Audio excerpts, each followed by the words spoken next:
Well, good afternoon, friends. Let's see if you can hear me. You can't. Let me fix that. Oh, let's see here. What has happened to my audio? Same thing that always happens. 1 second here.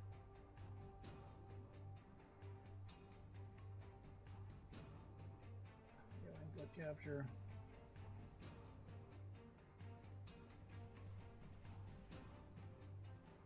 Source. Test 1 2, test 1 2. All right. I think you should be able to hear me now. At least that's what it looks like. Hey, everybody. There you are. How's everybody doing? Welcome to Kahuna Help. I'm guessing a lot of folks are working on Nano, their Nano project for this month, year, kind of both. I am not doing Nano. I have just so many things that I'm juggling right now that I can't. I can't do it. I can't do it, Captain.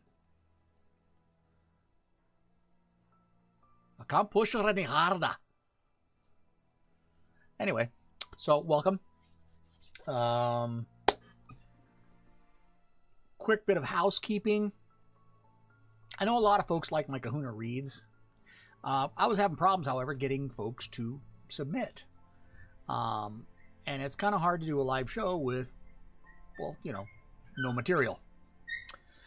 So, hello, can I help you? Can I help you?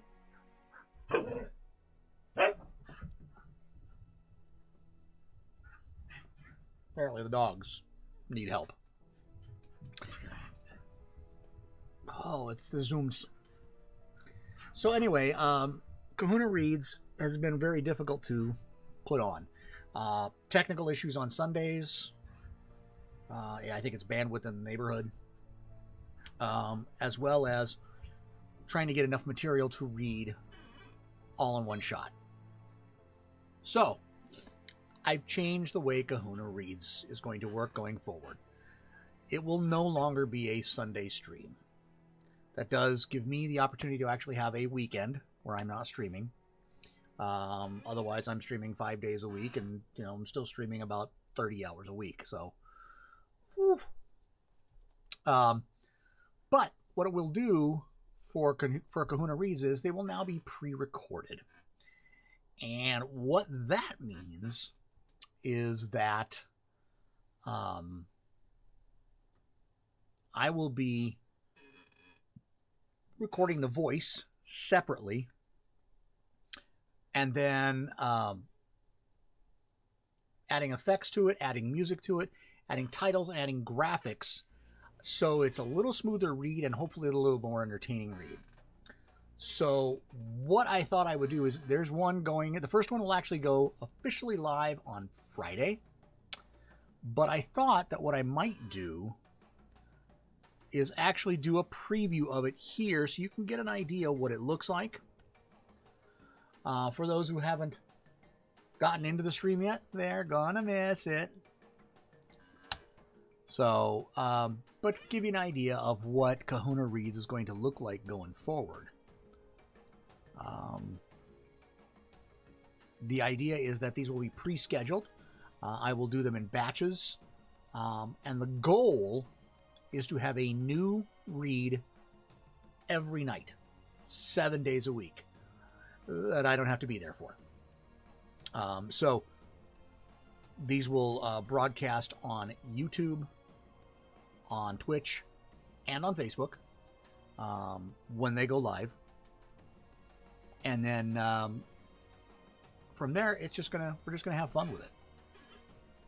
So let me see if I can pull up the video here. There it is.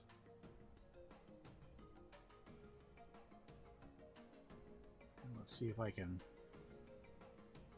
get it to run. It officially premieres Yeah, I knew you were going to do that to me, you bastard. All right, that's okay. I have another way to do it. All right, so let me switch over here to the other screen. There we go. Switching on over. Any day now.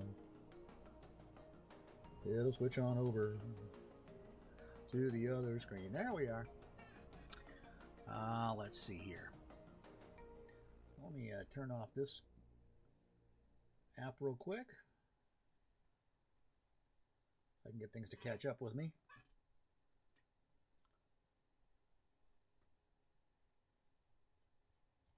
At some point.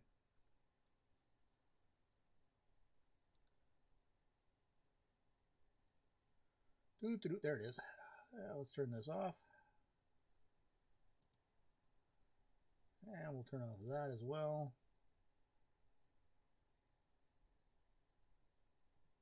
All right. And I'm going to drop the video in here. And hopefully you guys can hear it fine. And this is the first one.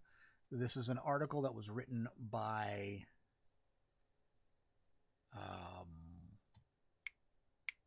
Timepool. Let's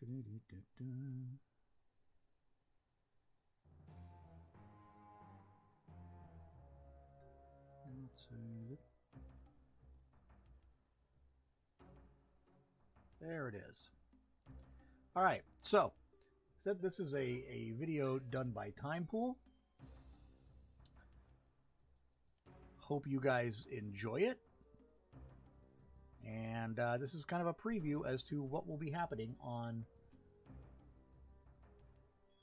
hopefully a nightly basis for Kahuna Reads. I just need to get it going. I think I got it. Hello, Barbarossa. I am fine. Finally feathered. I missed something. I'm just about to preview here the new format for Kahuna Reads. It will no longer be a weekly show. It just got too difficult to do. So instead, it's now going to actually be a nightly show with just one read. So it may be a 5 or 10 minute stream every night. If I can get it to start. Okay, that maybe not. Let's see if that'll do it. There we go. All right. Hope you enjoy this one. Let me pause the other music for a minute.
Did the video freeze for you?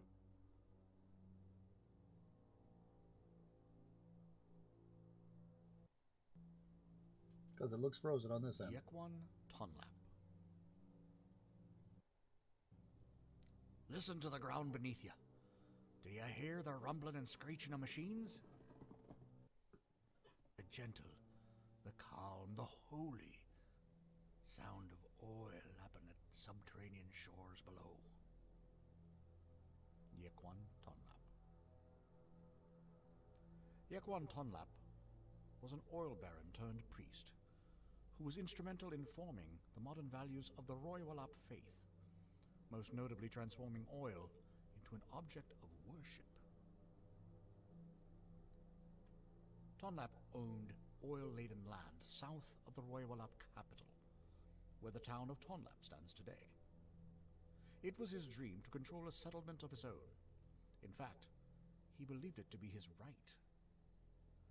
When oil engines began to grow in popularity, demand for oil declined, taking his dream with it. He feared that he would not be able to afford the raw material, workforce, or food needed to construct or run his town, especially given his lifestyle. It was nigh impossible to compete with oil, which lacked all the downsides of oil. And so, he stewed in his mansion, lamenting his declining wealth. As he had become all too used to the luxurious lifestyle, the idea of simply cutting back on his exuberant spending was unfathomable. In his mind, the only option would be to sabotage his competition. But how? Once the incident came about, the answer was clear. He would use the people's newfound fear and faith to his advantage. The devastating accident had led directly to concerns over the safety of oil engines. People began to realize they didn't even know how oil worked. Tonlap was, like most of the Soti Kaput, a believer in the Roywalap faith, and had read through their scriptures numerous times throughout his life. In his search for a course of action, he took to the scriptures once more, finding the key to both his success and the future of the faith. Number 11. And all will fail, should they forget the way they'd come. For one who travels the path too quickly will find themselves running off the edge of a precipitous cliff. Be wary on your path, and walk, never run. For one day, it is these runners that will lead all of the world off the edge. The passage had gone mostly unnoticed by most, seen simply as a metaphorical teaching on the dangers of forgetting one's past and moving too quickly. But in the context of the incident, this could all too easily be read as a warning, a claim that the world would end as a result of speedy progress. Tonlap was shaken by this passage, truly. His preaching of those words was not entirely spurred by his lust for power, but also a newfound fear, one that just happened to align with his aspirations. And so, he would use his wealth to spread this passage across the nation and even preach it in the streets. He spoke with great anger, fear, and energy, and it was not long before he gained a following. He would give sermons on the dangers of oil, of technology, admonishing scientists and researchers for knowingly leading the Sorikaput off of a cliff. Spurred by both fear and anger, Tonlap would secretly pay others to sabotage machines that ran off of oil engines, planting and setting off explosives wherever they may be found, be it on the side of a road or within a crowd of innocents. As his message spread, these examples served only as proof of his words. Any who called out these as sabotage were branded heretics and ostracized, if not lynched. Other oil barons would come to the same idea, and before long, oil was transformed into a public enemy. As fear and anger began to mount, more and more people began to discard and shun oil altogether. However, this went farther than Tonlap could have hoped. All technology was shunned alongside it, justified by the very same passage he had used to his advantage, including that which ran on oil. So Tonlap would take a risk and create a scripture of his own. Most holy, most truth of the earth beneath us is the Black River, from which all life came, and to which the faithful will return. This is my blood, my truth, my soul. Those who reject this truth will never truly die, and will remain in torment for eternity, trapped within their own decaying corpses. Anoint yourselves with my blood so that you may be closer to me in spirit. The Book of Saul was a set of scripture claimed to have been written directly by the Roywalop god Saul. Supposedly, the book was hidden from the faithful until a time when they would be ready. Yet it was stolen away by those who invented the Ool engine so that the machines could poison the flock. It would risk Tonlap's life should the faithful discover this new scripture to be a fake. They would likely destroy everything he owned before killing him. However, it would pay off. His followers believed him. After all, it was he who had shown them the truth of tradition and progress. How could a man so faithful lie? Tonlap would die before his own town could grow into anything more than a ramshackle village, choking to death after attempting to drink from a spouting oil well. His teachings, however, would go on to become permanent fixtures of the Roywalop faith, pushed onward by other oil barons and priests following the man's death. It was much easier for the church to control the populace, should they reject the pursuit of knowledge, after all. This would inevitably aid them in supplanting the government mere decades later. The town of Tonlap would grow steadily, with pilgrims journeying to see the site of the man's revelations. His mansion would become a holy site, serving as home for high-ranking priests throughout the years, which only increased its spiritual value. And the demand for oil could never be higher, though it is no longer used to power machines thanks to Tonlap stoking the flames of fear. It is essential for the worship of those who follow the Roywalop faith today. Decadence had given Yekwan a rotund frame, which he sought to hide in eye-catching clothing. He was wont to don a black wicker vest with a woven floral pattern. Its bottom curved outwards 2 to 3 inches to display a row of wicker oil wells. Beneath this, he wore a white dress shirt patterned with mock oil splatters. Atop his head often sat a black, wide-brim hat with a golden strap around its center, proudly housing a ruby at its midpoint. When preaching, however, he dressed a bit more conservatively, swapping the splatter shirt for a plain pastel yellow one, and donning a simpler black priest's hat.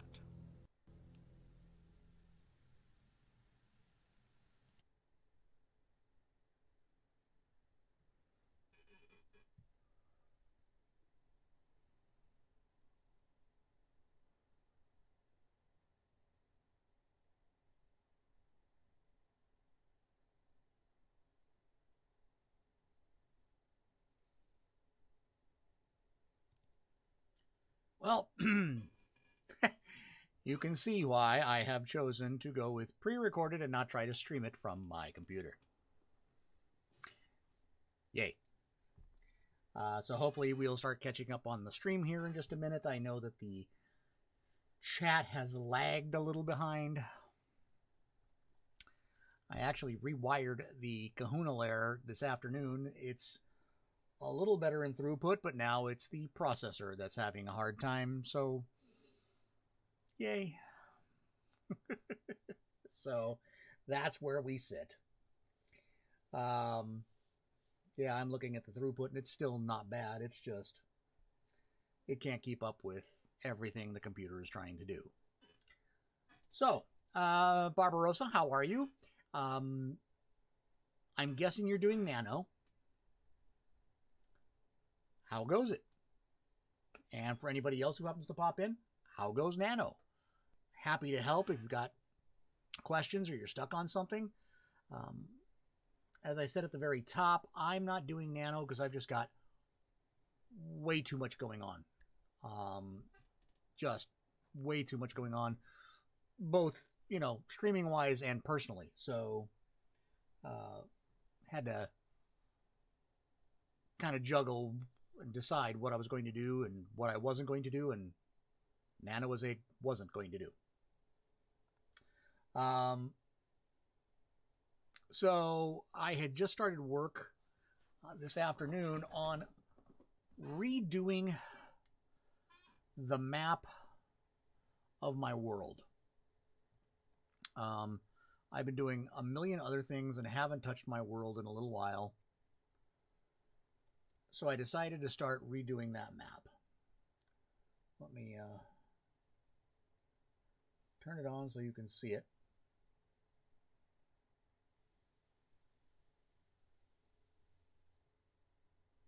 Oh yeah, I am just hammering this computer.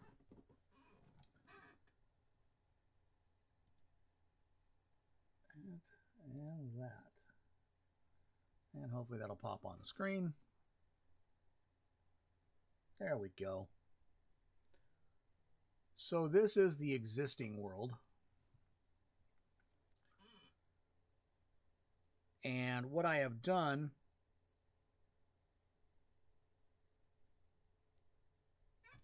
is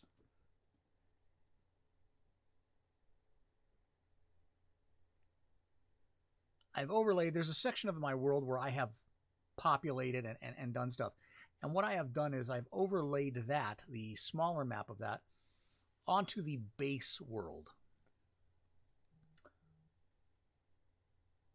And because I really haven't done anything outside of this area, I can do that without much worry that there's going to be an issue.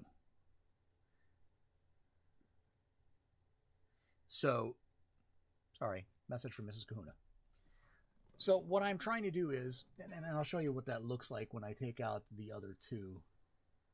So these are the newer sections. So this is the original map. So what I'm going to do, I think, is pare this other map down. Not in size, because this is the size of this map.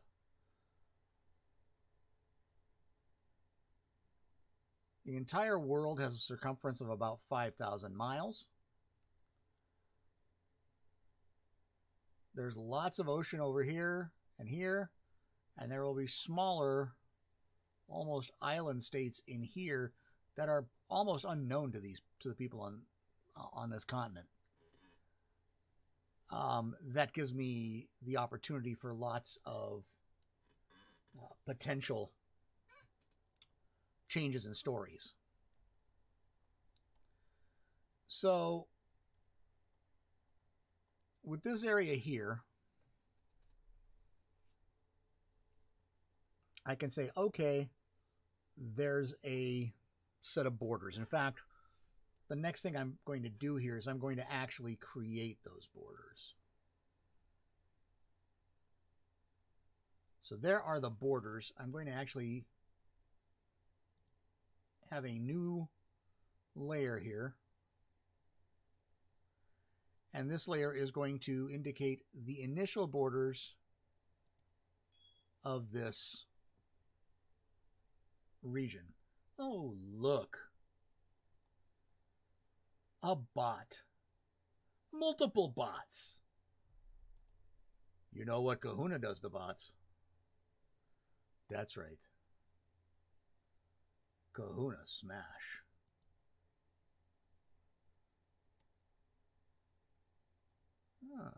Why are you not coming up?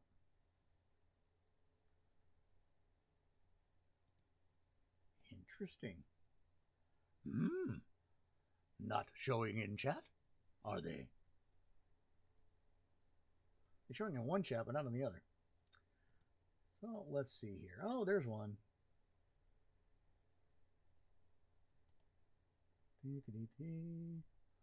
Me, smash bot. Wow, things are just running ridiculously slow. So I just now got your message of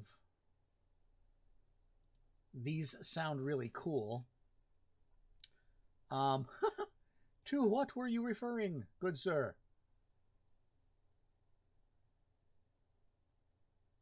Let's delete this up.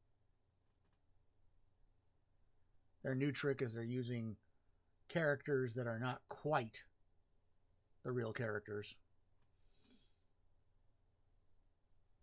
to try to get past the filters. like we can't tell. All right. Yeah, so let me know which part you thought sounded cool. So what I'm going to do here is take this, take a new layer, and put it right on top there, and I'm just going to draw the border. And I'm going to use the pen tool. Where the heck are you? There you are.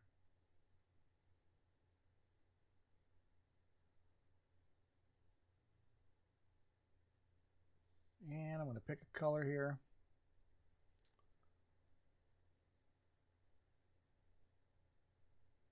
I think I want a red. Kind of a deep one.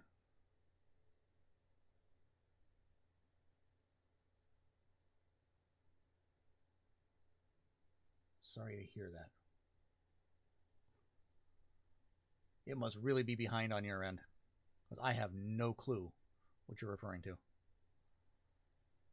So I'll just keep going here and watching. You're not doing Nano, actually doing a world ember prep and world building.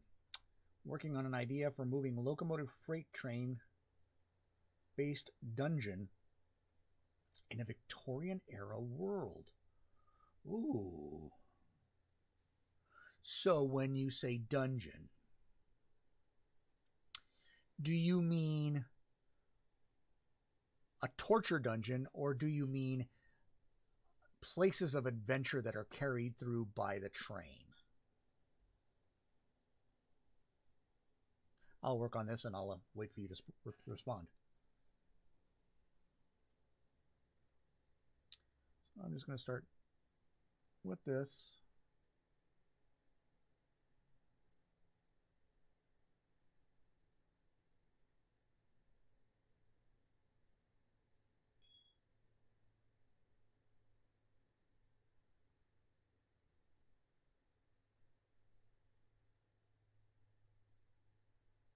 I'm doing the first country.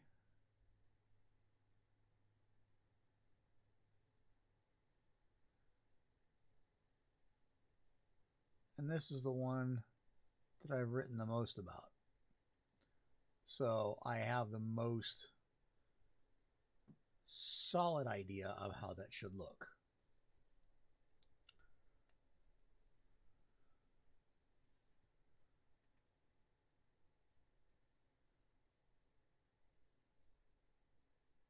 Let's see what we got here.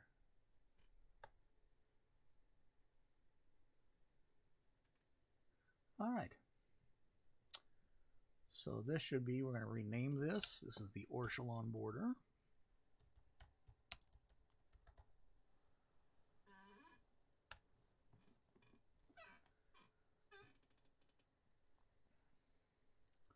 I can turn off this background color now.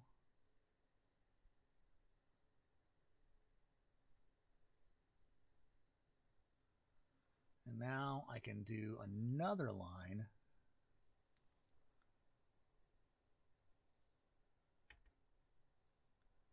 And this is going to reflect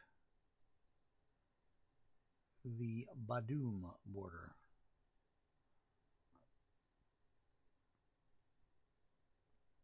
And again, I'm going to do that with the pen.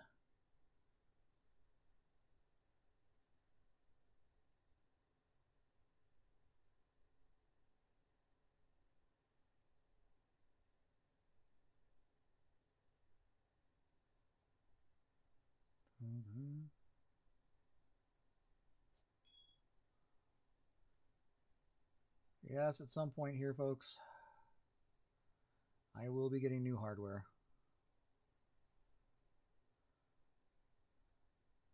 Because it really disappoints me when I can't smoothly show you guys what it is I'm trying to do or how I'm trying to help. That's frustrating for me. So if you have just joined us, you may or may not have a delayed chat. The processor is slowly starting to catch up. We'll see if it gets there. What is this?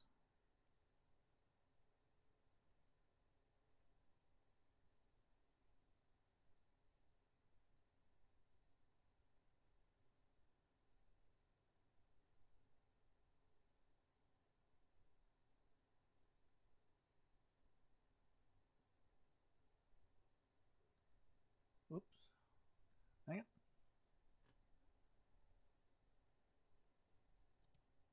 There we go. Interesting. The curve I drew is nowhere to be seen.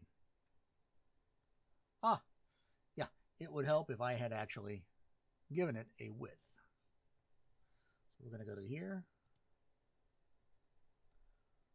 And we're going to give this stroke a width.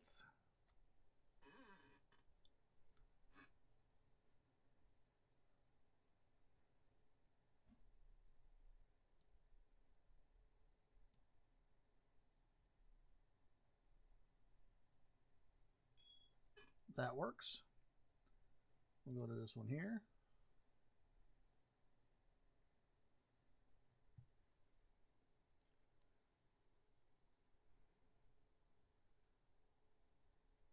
Yeah, but Barbarossa, I really like that idea of a train.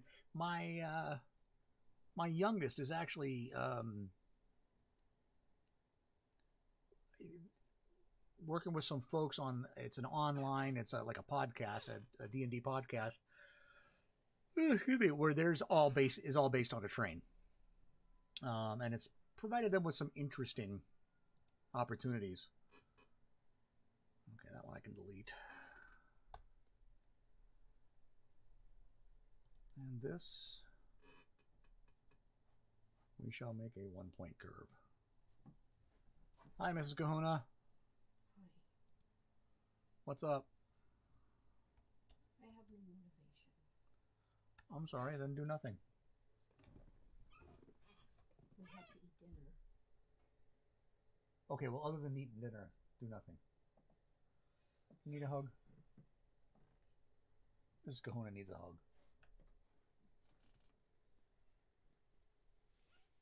There's a terrible, terrible, terrible lag. This time it's the processor.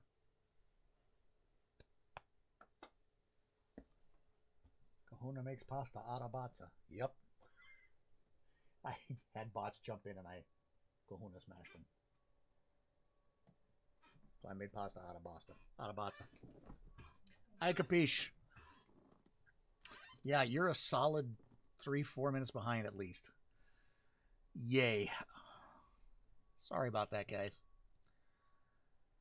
All right, so those are my borders. Now what I'm going to do is zoom in here because I want to refine the borders so that they match. I'm going to go in and hit the node tool.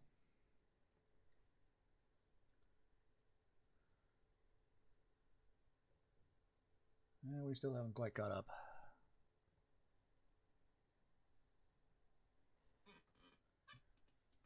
Thing is, I finally solved the bandwidth problem, but now it's a processor issue. Welcome to my world.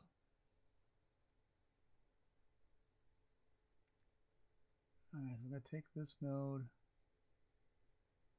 just change its position slightly. That looks good. Change this one slightly. And all I'm doing here is making sure that the two borders that I have drawn, they're borders for each individual. Reason I was referring to the article in Kahuna Reads with that comment. Oh, yeah. They're going to be... Here's the process that I have to go through now, but in the end will be better, is that I record the audio, then I add graphics, and, you know, just this stuff. And I put it all together as a video, render it, and then upload it. The rendering for a 10-minute video is anywhere between 1.5 to 3 hours. The upload is between 1.5 and 3 hours. So it can take anywhere from 3 to 6 hours once I'm finished editing to put it up. But once it's up, I can actually have it streamed. I can upload it and have it streamed without, you know, using their servers, not my bandwidth. And so that gives it a much better, much smoother presentation. so it'll look better online. Like I said, the first one will be Friday evening about 6 o'clock. But that's the basic goal. Is I want to try to make it so it's nice and smooth and pretty, without all this other, shenaniganery that's going on. And that's just what I want to do. And show folks there are other ways we can do this to make things look nice, work well, and show off some people's writing, which is the goal.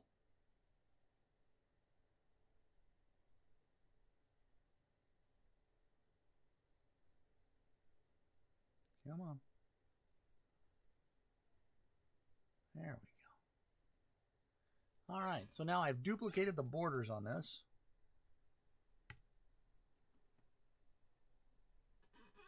So now it kind of looks like one border.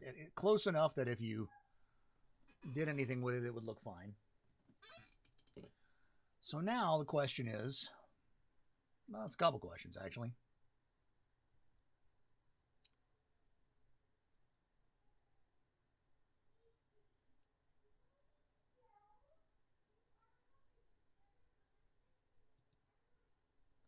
So, yeah. And I'm still going to take reads from the Kahuna Reads submissions on my Discord. Right now, what I'm working on is that were just announced a week and a half ago. I have worked on the first I want to say 5, 6, 7 of them. Just going down the list and reading them, putting my spin on them, and now I've done all the voice recording. Now I have to do the editing, so that will come soon. I actually hope to have 6 more done between now and Friday. Actually, now and Saturday, Friday night. Which might be a little challenging. I have tomorrow, then I have Thursday, but Thursday evening is our traditional game night. So I won't have time then to do it. And then Friday, I have until Kahuna Happy Hour. So I'm going to have to get cracking on these. Also, you might notice a different look for the screens. My moving train dungeon, I was referring to an area of combat that is for adventure. And yes, stream is super behind, almost 10 minutes. Wow. Yeah. That's still a cool idea, though. Area of combat that is for adventure, and yeah. Whew. Hopefully the stream will catch up at some point.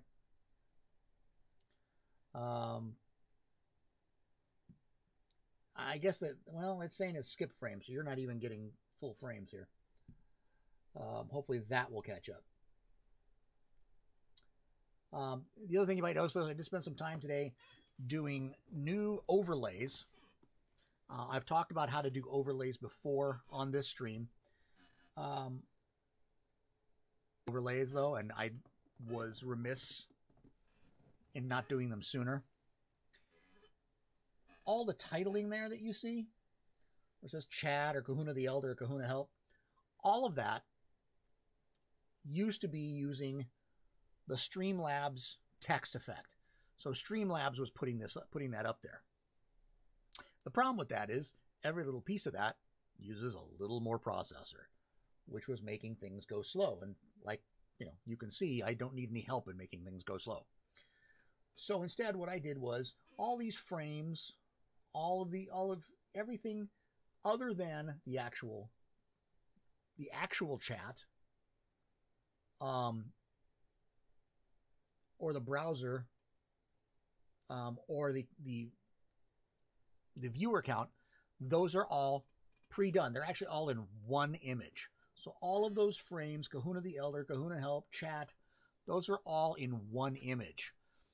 in which I set areas that are background depending on what was going to be seen either through it or on top of it. And that takes a lot off the processor because those things don't change. It doesn't have to track them. It's just an image. And it, as a rule, it does help.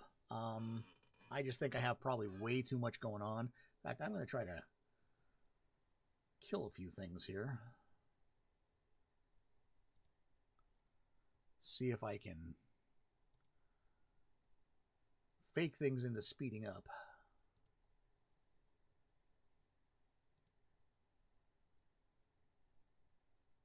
Hopefully by killing a few things here, we'll speed up a little bit. It will get slower before it gets faster. Kind of like me. So that sounds like a really cool idea, Barbarossa, the moving train dungeon. I like that idea.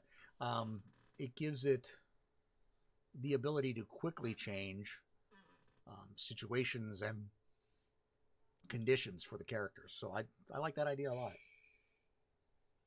Time to hydrate.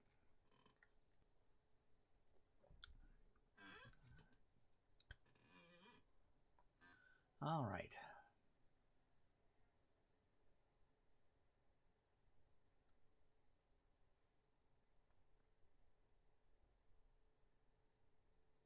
All right, so I've turned off a bunch of stuff. We'll see if that helps a little bit. Meanwhile, back at the ranch. So I do know also that on this map that I'm working on, I do need mountains. I have mountains in the original. So I need to replace those mountains. I do have a brush specifically for that purpose. So let me go to my brush.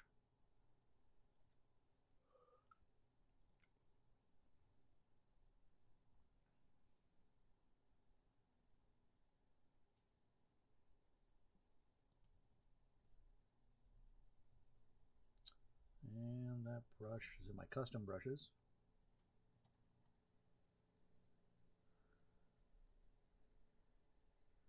Now let's see. Which one do I want to use? Well, actually,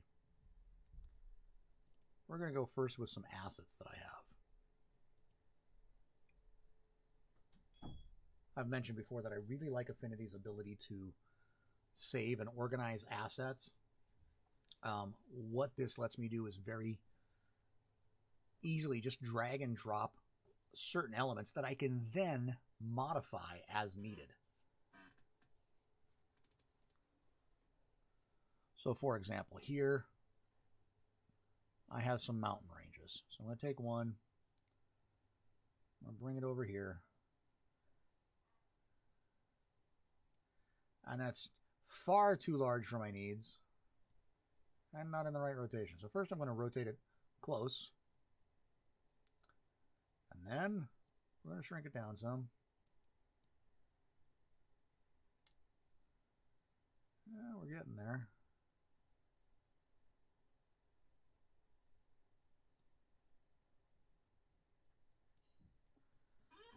This mountain range has a little bit of a gap between it and the ocean, between the end of it and the ocean.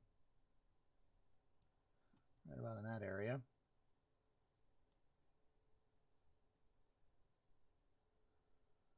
Okay, so it's getting there. So I'm going to bring that over. It's almost at the right rotation.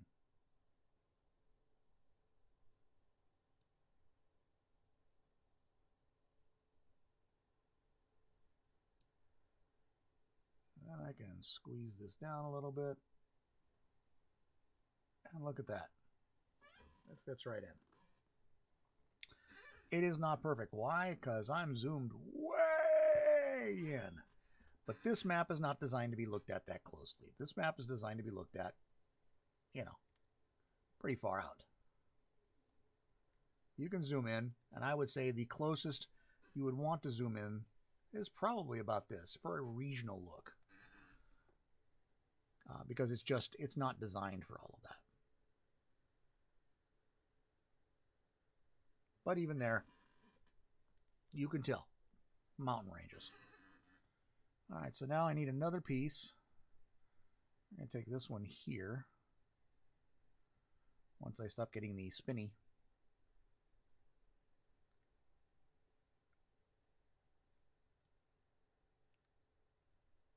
I'm going to drop that. And see, that needs to be rotated too.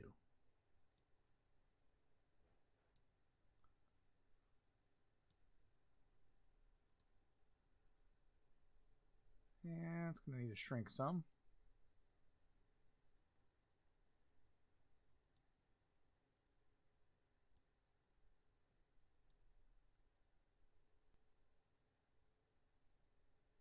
That's pretty close. Cool. So we're looking in the right area here. These mountains extend most of the way down.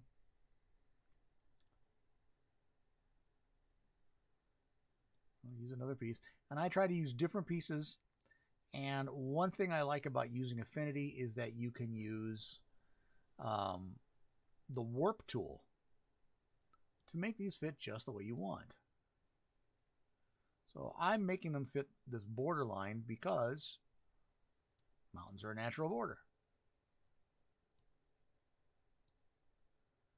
And let's rotate a little bit more.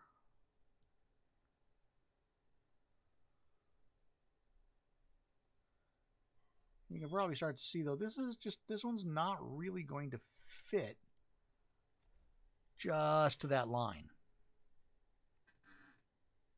Yeah, see it? It's on one side, and on the other, back and forth. But what I can do is use the warp tool. And now I can take, for example, this spot right here and pull it. And what that's going to do is it's going to bring that other side over. But gosh, now down here is wrong. Well, guess what? Now I can take this and pull that back. And I could take this side and scrunch it in. So what I'm slowly doing is pushing the different pieces in and out to make them work with what I'm trying to do. Oh, a little too much there.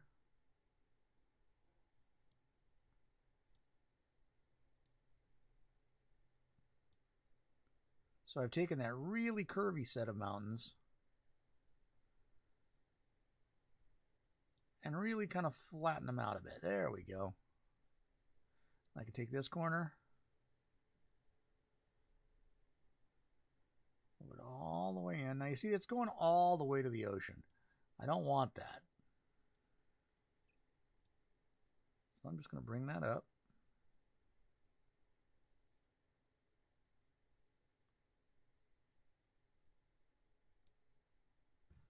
Actually, let's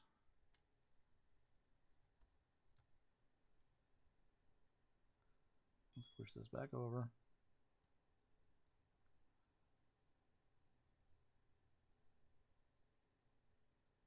There we go. Let's take this, give this a little pull here. Now you can see along this whole line, it's pretty much in line with where I'm going. So now if I go back to this tool, you can see how it's stretched. And then I'm going to take my erase tool. And I'm just going to go in with my eraser. Hello. There we go. And erase some of these mountains.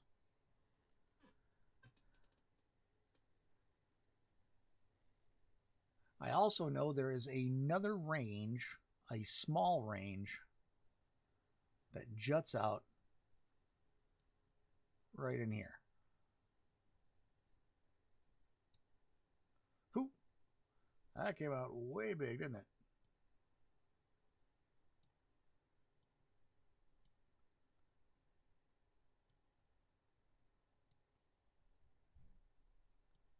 let's rotate that. All right. And again, with mountains, you do not have to be perfect here. That's not the goal. The goal is give yourself a basic idea. Now what I'm going to do is I'm going to go through, and first I'm going to merge all of these together so that they are on one plane.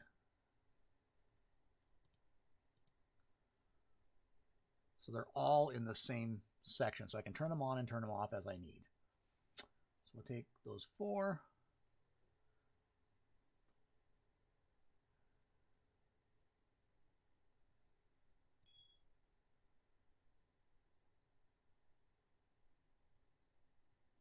And the funny thing is if I do a rasterize,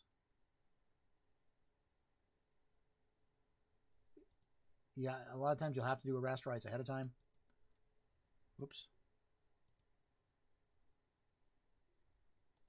I'm going to group these as mountains.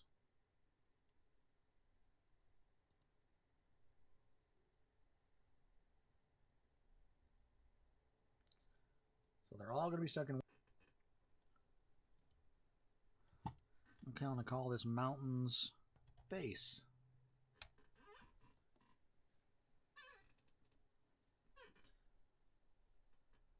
And I'm going to go in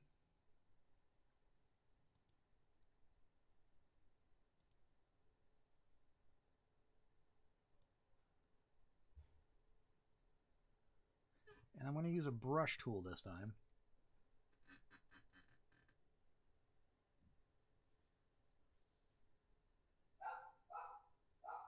And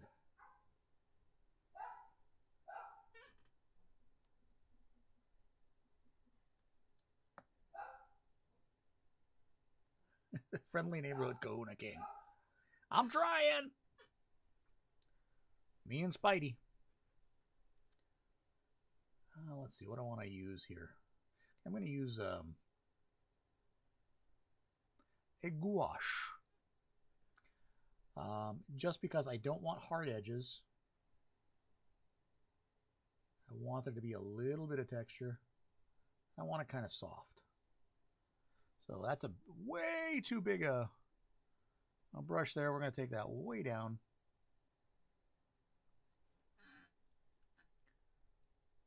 About 10 pixels. That should be about right, I think. Yeah. And for color, I'll make this dark grayish color. It's got a little bit of red in it.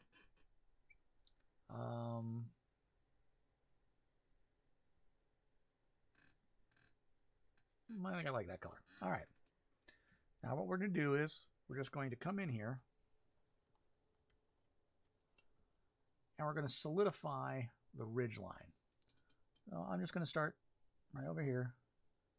Whoops. There we go. Come on.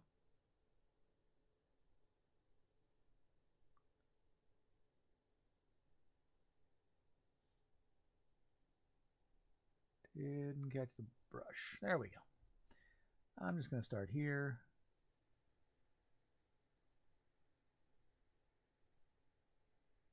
I'm going to run right along that ridge line with this soft brush.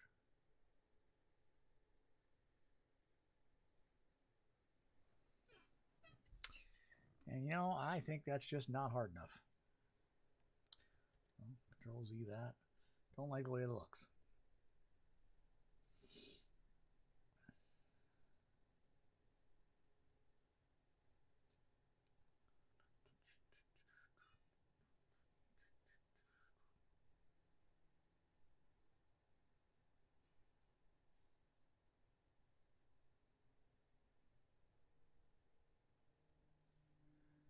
Alright, and it looks like I need to go a little smaller with this.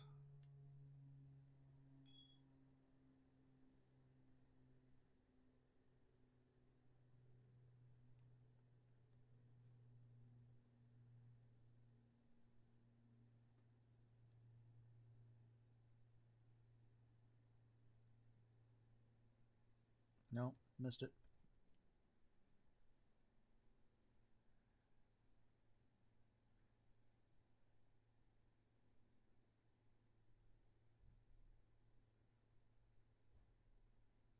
Well, again, not happy with it.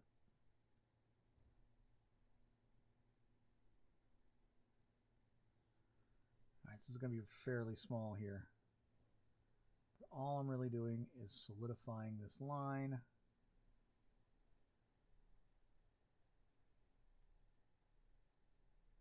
So you can easily tell where the ridge line is. There, that's much better. Now you can start to tell. I can go over it again.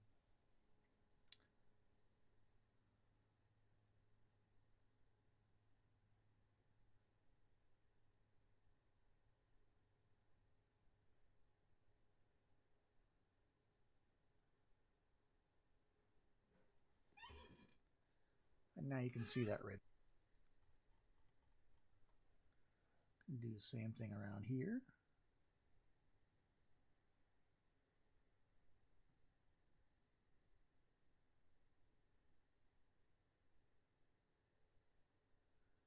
And all I'm doing is tracing the lines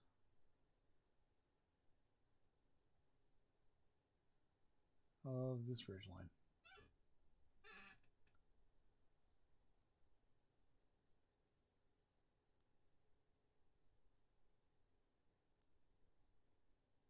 Just brings them out to be a little bit more prominent, a little easier to see.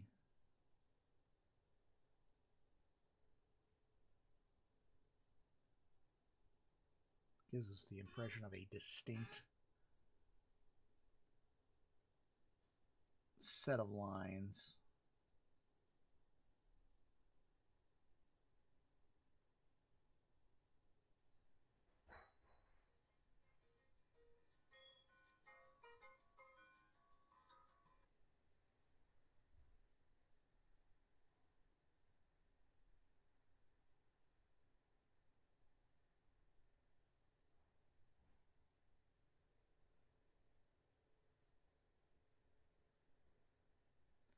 I just go over it until I get a color and a consistency I like.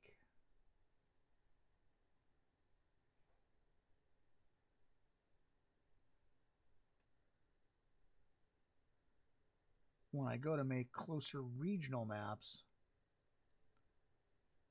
what I will do is I will output just this section at a higher resolution and go back and retouch it again. The goal always being to take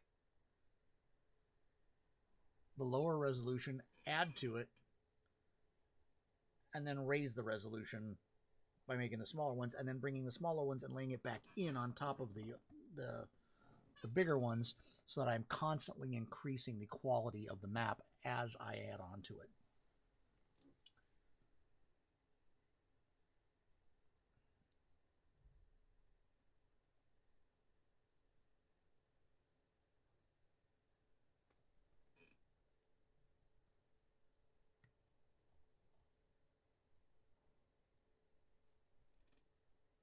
All right.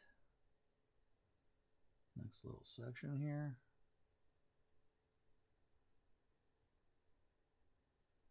This is the last section till we hit the end of the mountain range.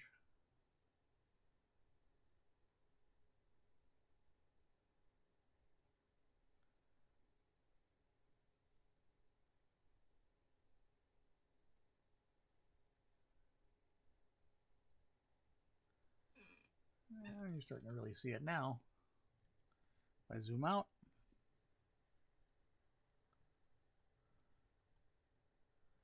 now you can really see where those mountain ranges are, and it looks like a mountain, a set of mountain ranges. Oh, I forgot that one.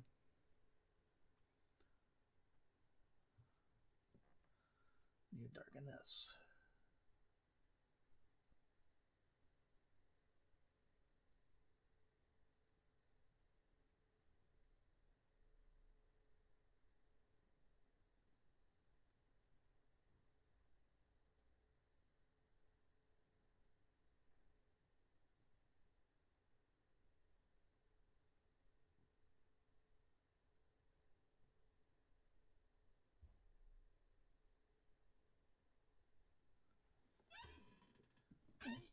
here.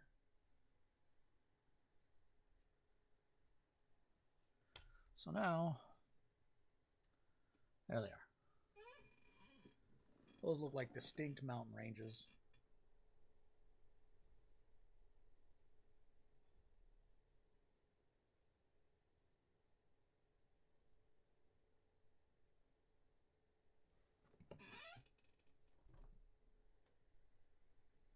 Now the one I wish Affinity had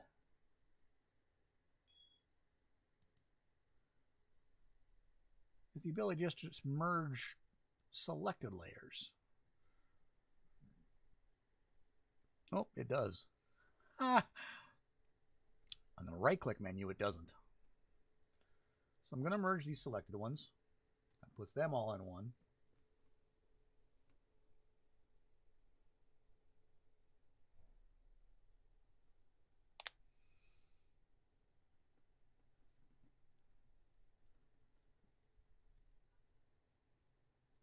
Wait for it to finish that merge.